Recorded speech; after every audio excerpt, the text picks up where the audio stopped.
হালিমাতুস সাদিয়া যিনি আল্লাহ রাসূলকে দুধ পান করেছিলেন, এই হালিমাতুস সাদিয়ার ছোট বোনের ছেলে। এটা কার ছেলে? হালিমাতুস সাদিয়ার ছোট বোনের ছেলে। রাসূল সাল্লাল্লাহু আলাইহি ওয়াসাল্লাম থেকে মাত্র 3 বছর 3 মাসের ছোট। কয় মাসের ছোট? 3 মাসের ছোট।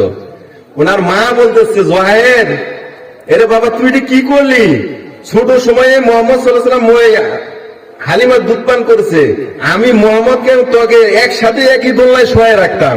তুই জানিস এই লোকটা কেমন?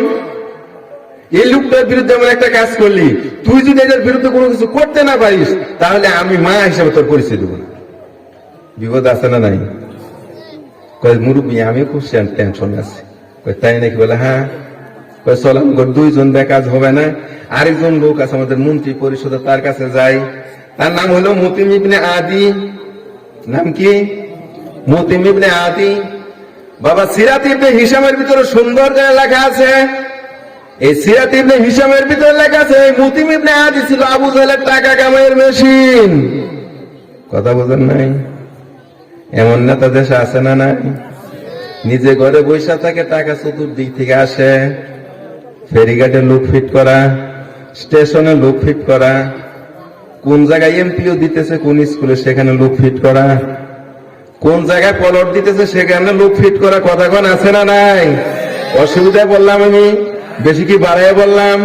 এরূপ হয়েছে কি হয় নাই? আবু জাহেলের একটা টাকা কামাই করে মেশিন হলো মুতিম ইবনে আদি। টাকা রোজগার করে এনে দিয়ে তার সংসদ থেকে তার হাত থেকে শক্তিশালী করে এই মুতিম ইবনে আদিকে কাছে তিনি চলে এসেছে। এই মুতিম ইবনে আদি তাদের 2 জনকে দেখে বলতেছে, ভাই তোমরা তো রাত্রে কেন আসছো গভীর রাত্রিতে? এবার হিসাম ডাকতে বলে, বাবারে খুব মুসিবতে আছি, আমরা যে লোকগুলারে জেলখানার ভিতরে আটকায় রাখছি, এই লোকগুলা কোনো অপরাধ নাই, বিনা অপরাধে আটকাইছি।